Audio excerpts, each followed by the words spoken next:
예, 제가 지금 한 거 뭔지 아시죠? 안경 닦았습니다. 근데 어떤 나라에서는 안경 잘못 닦다가 고사총으로 총살당한다고 합니다. 바로 북한인데요. 오늘 그 얘기 좀 살펴보겠습니다. 자, 지금 이 자리에는 송지영 전 북한 아나운서 그리고 장혜성 전 조선중앙방송 기자 두 분 나와 계십니다. 어서 안녕하십니까? 안녕하십니까? 안녕하세요. 이렇게 저처럼 안경을 닦다가 예? 이게 그냥 총살당한 사람이 있어요. 예? 그거 어떻게 보십니까? 지금 그 사람이 김용진 내각부총리죠. 내각부총리라면 어느 정도 위치예요? 그 상당히 높은 예. 자리인데요. 근데 좀 제가 제대로 얘기합시다. 예. 그 안경 닦다가서 총살당했다. 예. 또 누군 건성건성 박수를 쳤다가서 총살당했다. 그거는 이제 과거의 현영철인가요? 저 장성택이가 장성택이. 말하자면 네. 건성건성 박수 네. 쳤다가서 총살당했다. 또 누구는 그 졸았잖아. 또 죽었다. 근데 이거 반대말하기만 하면 죽이고 살리고 하는 거는 김정은이도 글쎄 제 멋대로 한다고 하지만 사실은 당중앙의 조직 지도부가 핵심입니다. 조직 지도부가 그렇게 암살면 막 죽이지는 않아요. 죽이는 건 맞는데 그 요 사람을 하나 죽임으로 해서 다른 사람한테 가서 얼마나 영향을 줄 것인가. 그걸 다 타산하고 죽이지 여기 우리가 생각하는 것처럼 그저 뭐 한번 껌뻑 졸았다 해서 죽이고 이렇게 하지는 않는다는 걸. 다리 꼬고 앉아서 안경 닦았다고 죽이고 그런 건 아니다. 그럼 왜 죽였을까요, 이 사람은? 그러니까 이 사람이 어쨌든 간에 여느 때도 김정은에 대한 태도가 좀 불손한 것도 있었겠죠. 그런데 그것도 중요하겠지만 이 사람을 하나 죽임으로 해서 다른 수많은 사람들이 그러니까 주변에 있는 그 부총리들 이 사람들이 김정은한테 절대 복종하고 무조건 충성 다하게 하기 위해서 죽였을 거예요. 난 그래서 그 시범 게임을 북한에서 시범 게임을 하기 좋아하는데. 근데 시범이 너무 많잖아요. 많죠. 시범은 원래 한 번 하는 거지 이게 계속 나오면 이게 시범이 아니지 않습니까? 그렇죠. 그러니까 그만큼 북한 전 습관이지. 체제가 이제는 말기암 환자 같은 그런 증상에 이르렀다고 얘기할 수 있을 것 같습니다. 근데 지금 예. 정보기관에서 나오는 얘기를 종합해 보면은요.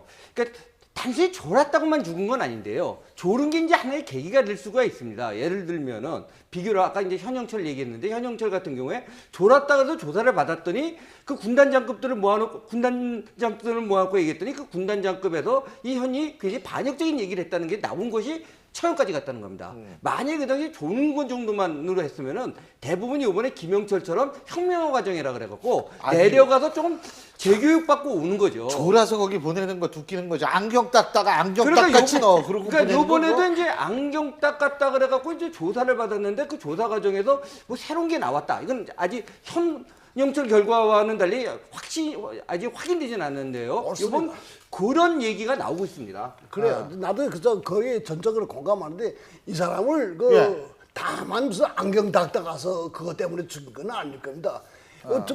이게 해보면 털어서 먼지 안 나는 사람이 어디 있습니까? 근데 이제 그것도 이제 저희 입장으로서는 괜히 이야기 없죠. 안경집 닦았다고 해서 무슨 이걸 조사를 한다든지 뭐 혁명화 과정을 보낸다든지. 어이없는 얘기죠, 네. 사실은. 제가 볼 때. 네. 네. 그러니까 예. 안경 닦았다고 이제 그것 때문에 이제 말씀을 다 나오셨는데 안경 닦다가 그 명분 하나 가지고 그 사람을 함부로 죽이거나 처단하진 못합니다.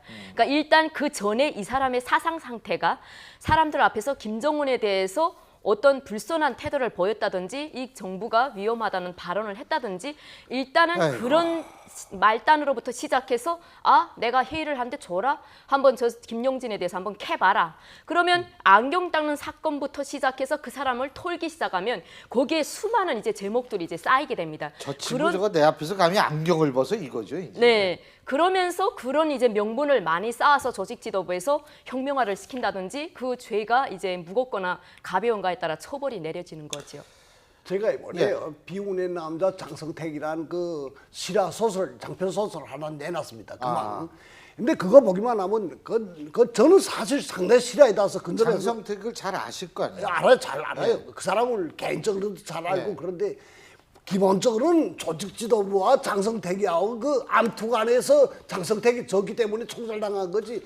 그거는 그럴 거예요. 왜냐면 고모부니까. 예. 그런데 거기서 김정은이 나이가 어리지 않습니까? 그러니까 김정은이가 그러질 않아도 뭐 로드머이랑 뭐 자꾸 이렇게 초청하고 하니까 장성택이 보고 되는 이건 정말 철이 없는 일이거든요. 그래서 그런 걸 말리고 하니까 그렇게 결국은 그랬는데 결국은 조직 지도부와 갈등입니다. 알겠습니다. 근데 어쨌든 김영철인가요? 그 통전부장 하는 예, 사람? 예. 그 사람도 뭐 혁명화 갔다 왔다 그러는데 이 사람이 이거 오버하지 않을까 봐 걱정이 많이 됩니다. 예? 통전부 바로 대남 도발을 강화할까 봐 우리 입장에서 볼 때는 좀 걱정이라는 생각인데요. 북한한테 들려오는 소식이 제가 볼 때는 좀 좋지가 않습니다.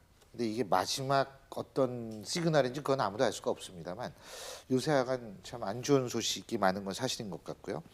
자, 약간 화제를 바꿔보죠. 이 지금 말이에요. 외화벌이 나간 북한 여성들, 뭐 네. 몽고도 가고 뭐 이런 여성들이 수의회에서 뭐 꽃까지 팔고 뭐 다 한다 그러죠. 네.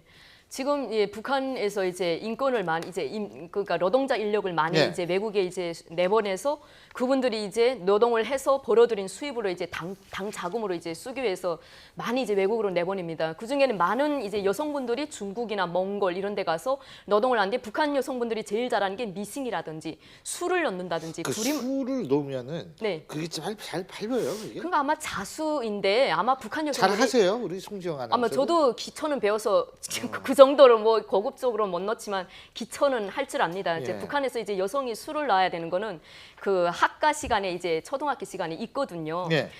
그러니까 이제 북한 여성들이 거기 외국까지 나가서 술을 놔서 그걸 품팔이 한다는 거는 북한에서도 최고로 술을 잘 넣는 여성들을 내보냈을 겁니다. 그냥 일반적으로 하는 여성들을 내보낸 게 아니고.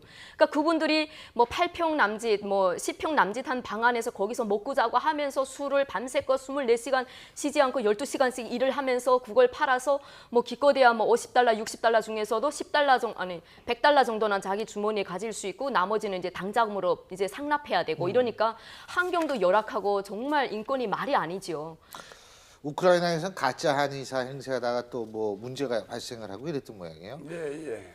그 저도 그 봤는데 어떻게 하겠습니까? 그 북한에서 그게 말하자면 조국에서는 계속 지금 외화를 더 많이 바치라고 충성이 자금 더 많이 바치는 사람일수록 충성도가 높다는 거 그렇게 평가를 해주니까 그러니까 의사 아니면서도 가짜 의사 쳐가고서 가서 침도 뭐 쑥쑥 꽂아놓고 뭐 이렇게 하는데 그게 그 말 그대로 한 사람이만 하면 어쨌든 간에 그것도 상당한 학문인데 그게 그저 아무것도 모르는 사람이 나가서 그렇게 해가지고서 그게 되겠습니까? 그냥 망신만 그 나라 망신만 하는 거죠. 예. 실제 망신인 게 우크라이나의 정부에서 허가 없이 이렇게 불법으로 영업하고 가짜 약을 팔았다고 예. 강제 추방을 했습니다.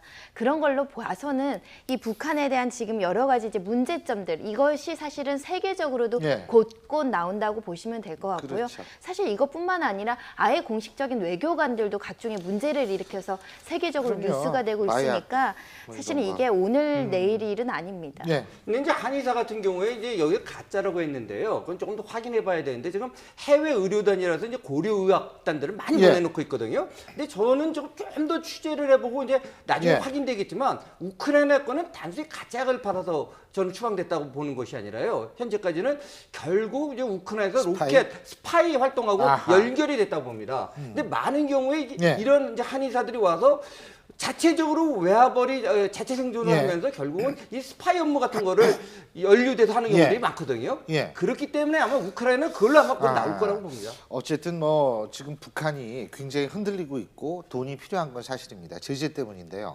그러길래 그 핵개발의 진작에 좀 포기를 하면 되지 않을까라는 생각이 계속 드네요. 오늘 내부 말씀 여기까지죠. 고맙습니다.